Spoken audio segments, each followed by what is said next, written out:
माध्यम से परमात्मा को प्राप्त करे और परमात्मा को प्राप्त करके अपने जीवन को धन्य धन्य बनाए, यही हमारा समर्पित कर्म है। समर्पित कर्म यानी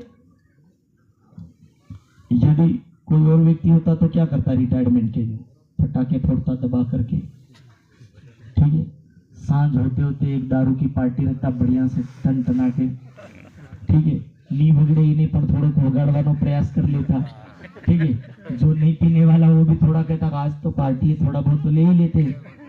समझ में आ रही बात? तो दुनिया दो कर्मों के ऊपर चलती है।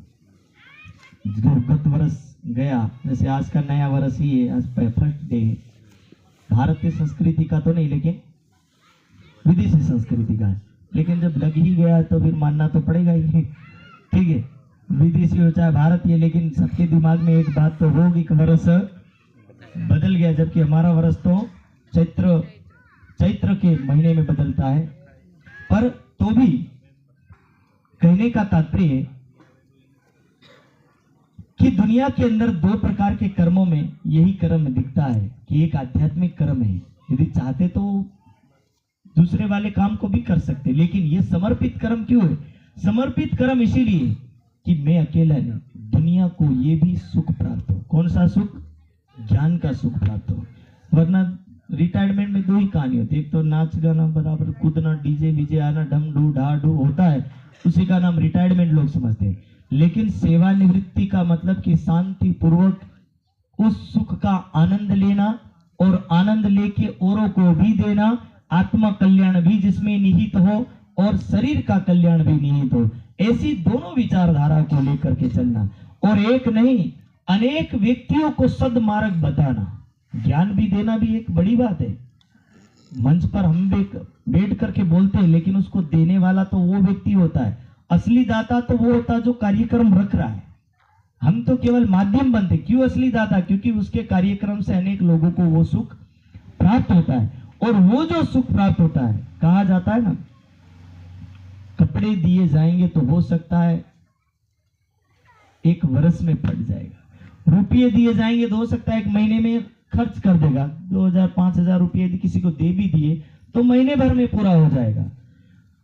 पर बोले एक ब्रह्म ध्यानम विशिष्यते, यदि ब्रह्म ज्ञान दे दिया, ब्रह्म का दान दिया, तो समझ लीजिए कि एक पहला उसका काम क्या होगा कि गलत मार्ग पर चलने वाला सही मार्ग पर चलेगा, यानी घर सुखी होना शुरू हो जाएगा। दूसरा मार्ग कि जो जीव जो आत्मा इस संसार के अंदर युगों युगों से भटक रही, उस आत्मा को भवसागर से निकलने का अवसर प्राप्त होता है।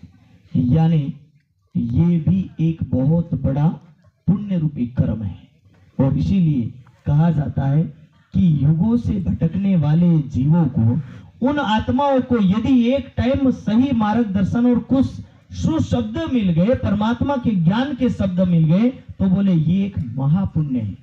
और यदि महापुण्य आपने किया है तो इसलिए पुण्य में ये महापुण्य करना, और यही कोई विशिष्ट आत्मा कर सकती, हर कोई व्यक्ति इसको कर सकता नहीं है।